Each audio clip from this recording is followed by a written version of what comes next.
Hello, everyone, and welcome to Learn English 365 podcast. I'm your host, Sarah, and I'm so excited to have you here today. Before we start, I want to remind you to subscribe to our YouTube channel, Learn English 365 podcast.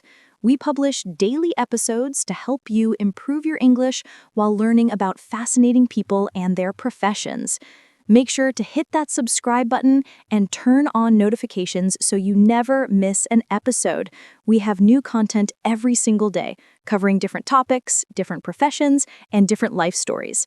Now, let's get into today's episode. I have a very special guest with me today.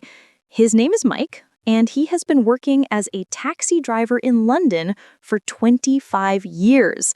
Mike has seen the city change, he has met thousands of people, and he has countless stories to share. Welcome to the show, Mike. Thank you so much, Sarah. It's great to be here. I've been looking forward to this conversation. Mike, I'm thrilled to have you. Let's start from the beginning. Can you tell us a bit about yourself and what you do? Sure. Well, as you mentioned, I'm a taxi driver.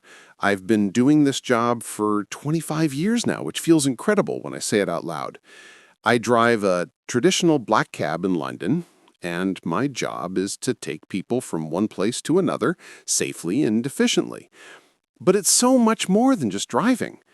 Every day I meet new people, hear new stories, and see different parts of this amazing city. 25 years is a really long time. That means you started in the late 1990s, right? Exactly. I started in 1999. I was 28 years old back then. London was preparing for the Millennium celebrations, and there was so much excitement in the air. The city felt different, smaller in a way, less crowded than it is now. Technology was just beginning to change things. We didn't have smartphones, GPS, or any of the apps we use today. Everything was done the old-fashioned way. That's fascinating. So, how did you become a taxi driver? Was it something you always wanted to do? That's a great question, and it's actually quite an interesting story. No, being a taxi driver wasn't my childhood dream. When I was a kid, I wanted to be a pilot. I was obsessed with airplanes. I used to build model planes, read aviation magazines, and dream about flying around the world. My bedroom walls were covered with pictures of different aircraft. A pilot? That's quite different from being a taxi driver. What happened? Well, life has a funny way of taking us in unexpected directions. When I was about 10 or 11 years old, my family went through some financial difficulties. My father lost his job, and things were tough for a while. We had to move to a smaller house, and my parents were stressed all the time. During that period, my Uncle Tom became like a second father to me. He was a taxi driver too, and he was amazing at it. Oh, so your uncle was a taxi driver too? Yes, and he was amazing at it. I remember sitting in the front seat of his cab, watching him navigate through the busy London streets.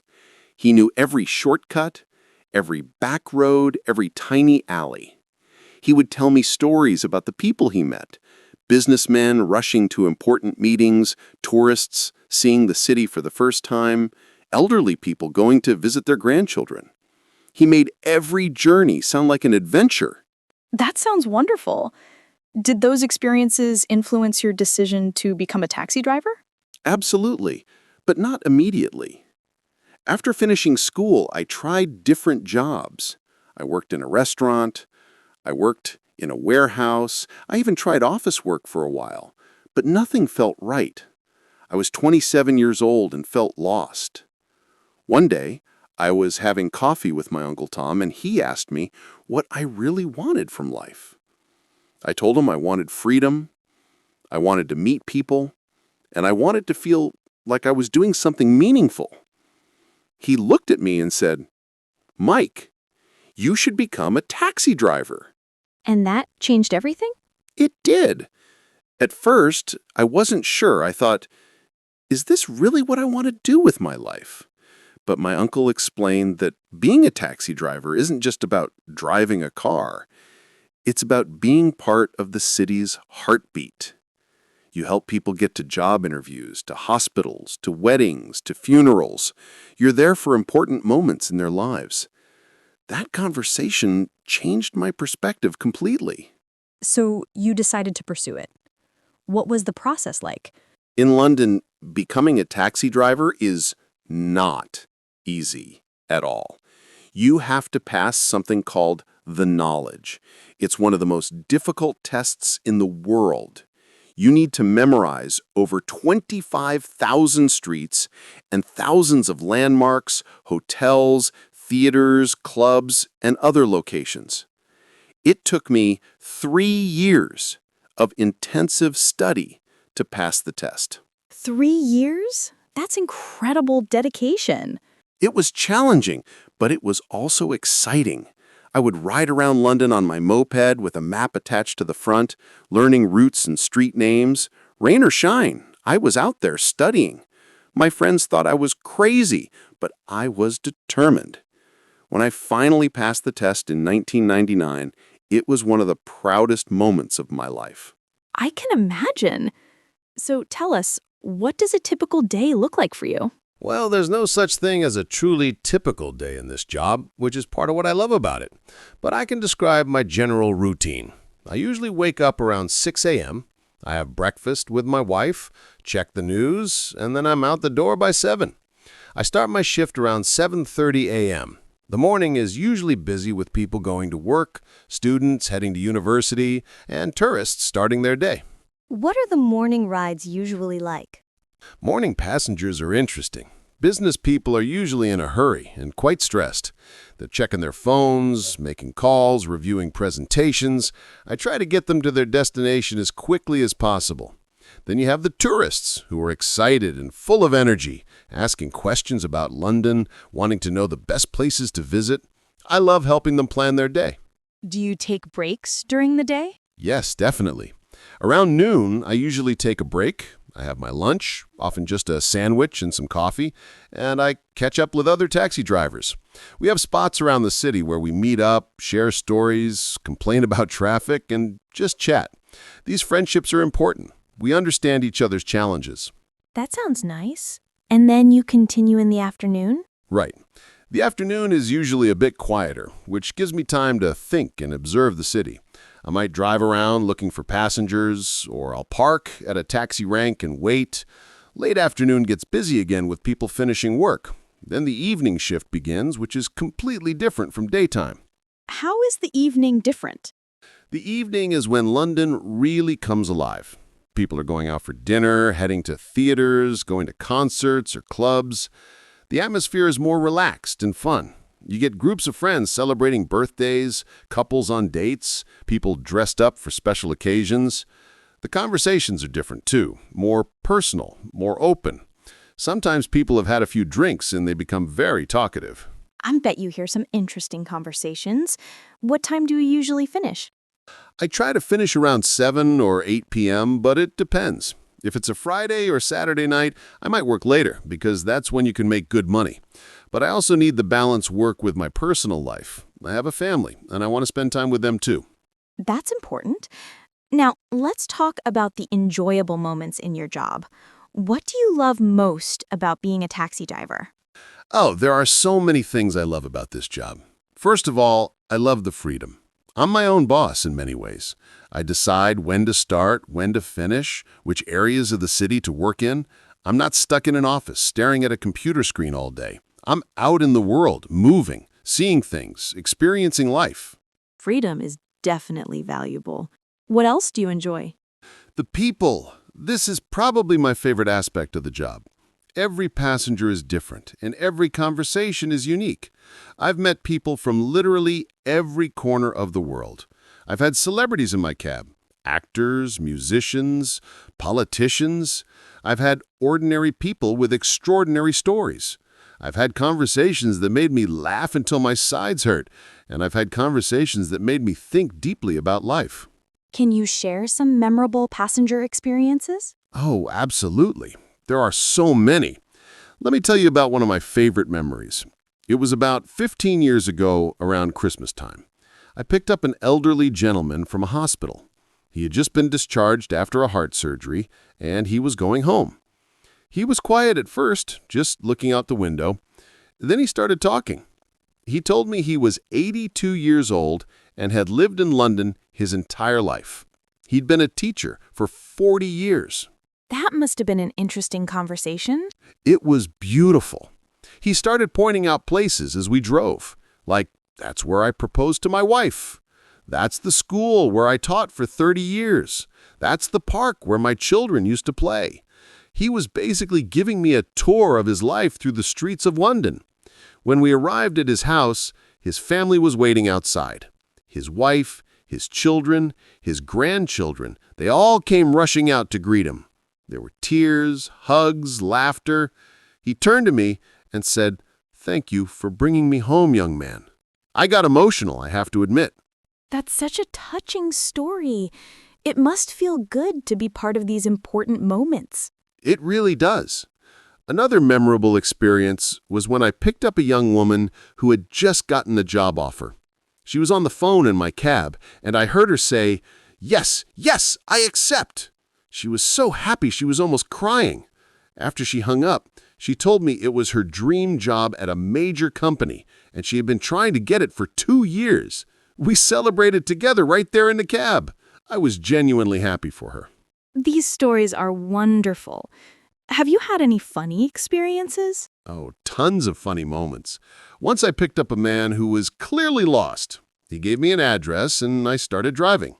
After about 5 minutes, he suddenly shouted, "Wait, stop! This is the wrong city!" Turns out, he thought he was in Manchester, not London. He'd been drinking with friends and got confused. We had a good laugh about that. That's hilarious. What about challenging aspects of the job? It can't all be positive, right? You're absolutely right. This job has its challenges. The biggest challenge is definitely the traffic. London traffic can be absolutely terrible, especially during rush hours. You can spend 30 minutes trying to move just a few blocks. It's frustrating for me and frustrating for passengers. Some people get angry. They blame me, even though I can't control the traffic. How do you deal with that frustration? I've learned to be patient over the years. I explain to passengers that we're all in the same situation. I try to find alternative routes when possible. Sometimes I just chat with them to pass the time. Music helps too. I always have the radio on. And honestly, after 25 years, you develop a thick skin. You learn not to take things personally. That makes sense. What other challenges do you face? The hours can be difficult. Sitting in a car for 10 to 12 hours a day is not great for your health. I've had back problems, neck problems. You have to be careful about your posture and take breaks to stretch. The irregular schedule can also affect your sleep and eating habits. I've had to be disciplined about maintaining a healthy lifestyle. That makes sense. What about safety concerns? Safety used to be a bigger worry, especially years ago. Working late at night, going to unfamiliar areas, picking up strangers, there's always some risk. I've had some scary moments, but thankfully nothing serious ever happened. These days with GPS tracking, cameras, and smartphone apps, it's much safer. Everything is recorded, and people know they can be traced. Technology has really changed your industry, hasn't it? Dramatically. When I started, we relied entirely on our knowledge of the streets and our instincts. Now we have GPS. We have apps like Uber that have completely changed the game. At first, many of us traditional taxi drivers were angry about these apps. We felt like they were taking our business, that they were unfair competition. How do you feel about it now? I've learned to adapt. Change is inevitable, and you can either resist it or embrace it. I still value the traditional knowledge and skills I have, but I also use technology to my advantage. I'm registered on several apps now, which helps me find more customers. I accept card payments. I use navigation when needed. The key is to combine the old with the new. That's a wise approach. Let's talk about your childhood a bit more.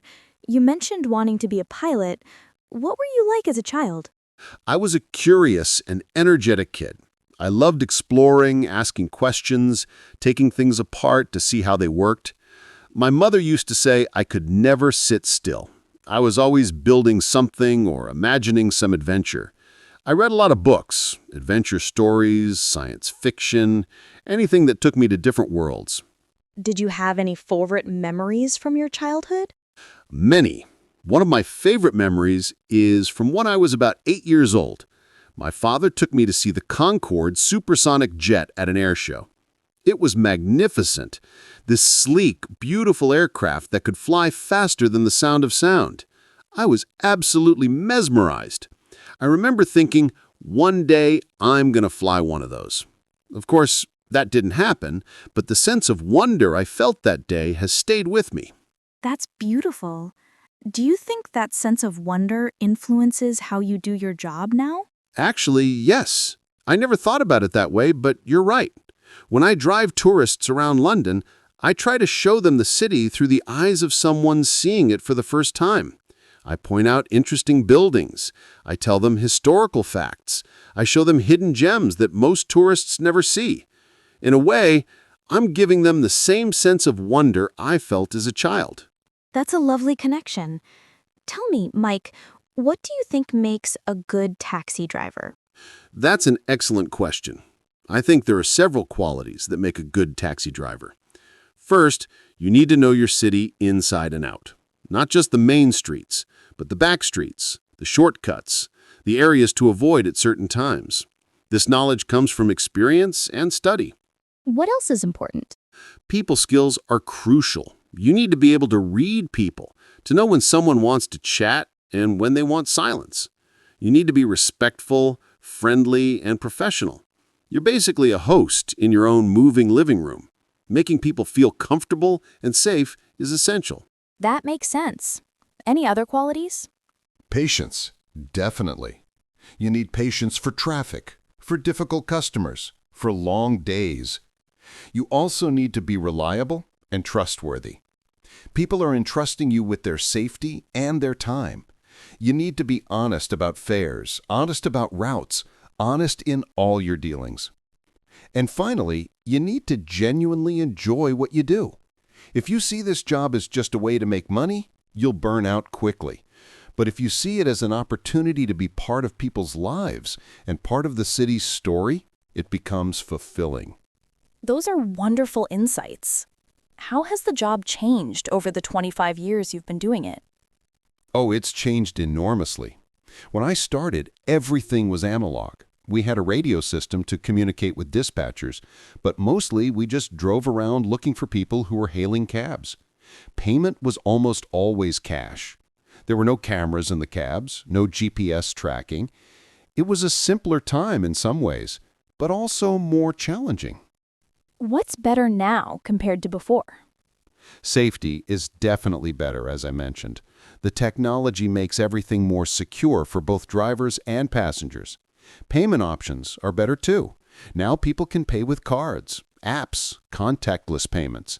This is more convenient and safer than carrying large amounts of cash. Communication is easier. Passengers can track where you are. You can navigate more efficiently. And what was better before? I miss some aspects of the old days. There was more human interaction. Now people are often buried in their phones. They get in the cab, they don't say hello, they just stare at their screens the entire journey. Before, people talked more, engaged more. There was also less competition. Now with all the ride-sharing apps, there are so many more drivers on the road. Do you think the personal connection with passengers has decreased? In general, yes, but not entirely. There are still plenty of people who love to chat and share stories. And sometimes the quiet passengers surprise you. I had a young man last week who didn't say a word for the first 20 minutes of the journey. Then suddenly he asked me how long I'd been driving. That opened up a wonderful conversation about life, careers, and following your passion. That's nice. What advice would you give to someone who's thinking about becoming a taxi driver? First, make sure you really want to do it. This isn't a job you can do half-heartedly. If you're in London, be prepared for the knowledge. It's tough, but it's worth it. That training and knowledge is what sets professional taxi drivers apart. Study hard, be patient with yourself, and don't give up when it gets difficult. And what else should they know? Understand that this job is about service. You're serving people, helping them, being part of their day. If you don't like people, this isn't the job for you. Also, be prepared for irregular hours, long days, and physical challenges. Take care of your health, exercise, eat well, get enough sleep when you can. And most importantly, maintain your integrity. Be honest, be fair, be respectful. Your reputation is everything in this business. Have you ever thought about doing something else? Sometimes I wonder what my life would have been like if I had pursued other paths. But honestly, I love what I do. I can't imagine doing anything else at this point. This job has given me so much: financial stability, freedom, incredible experiences, wonderful memories. I've raised my family on this income. I've sent my kids to good schools. I've traveled in my time off. I have no regrets. That's wonderful to hear. What are your plans for the future? I plan to keep driving for another 5 to 10 years, depending on my health. After that, I might retire or work part-time. My wife and I want to travel more, see places we've always dreamed of visiting. I'd also like to write a book about my experiences. I have 25 years' worth of stories that I think people would enjoy reading. A book sounds like a great idea. I would definitely read it. Mike, before we finish, I want to ask you one more question. If you could give one message to all the passengers who will ever ride in your taxi, what would it be? I would say this: remember that your taxi driver is a human being. We have families, dreams, struggles, and feelings just like you. A simple hello and thank you go a long way. If you're having a bad day, try to be patient with us. We're doing our best. And if you have time, strike up a conversation. You might hear an interesting story, or you might make someone's day a little brighter. We're all in this together, navigating through this crazy, beautiful city. That's a beautiful message, Mike. Thank you so much for being here today and sharing your story with us. It's been absolutely fascinating. Thank you, Sarah. I've really enjoyed our conversation. It's not often I get to talk about my work in such depth. And thank you to all our listeners. I hope you enjoyed this episode of Learn English 365 podcast. Remember, we publish new episodes every single day, featuring different people, different professions, and different stories. Please subscribe to our YouTube channel, Learn English 365 podcast, so you don't miss any episodes. Hit that notification bell, leave us a comment telling us what you thought of today's episode, and share this podcast with anyone who's learning English or interested in hearing real-life stories. Learning English is a journey, and we're here to support you every step of the way with engaging, authentic content. Tomorrow we'll have another exciting episode, so make sure you tune in. Until then, keep practicing, keep listening, and keep improving your English. Take care, everyone. Goodbye, everyone. Safe travels. Goodbye. Before you go, don't forget, Learn English 365 podcast on YouTube. New episodes every day. Subscribe now and join our growing community of English learners from around the world. See you tomorrow.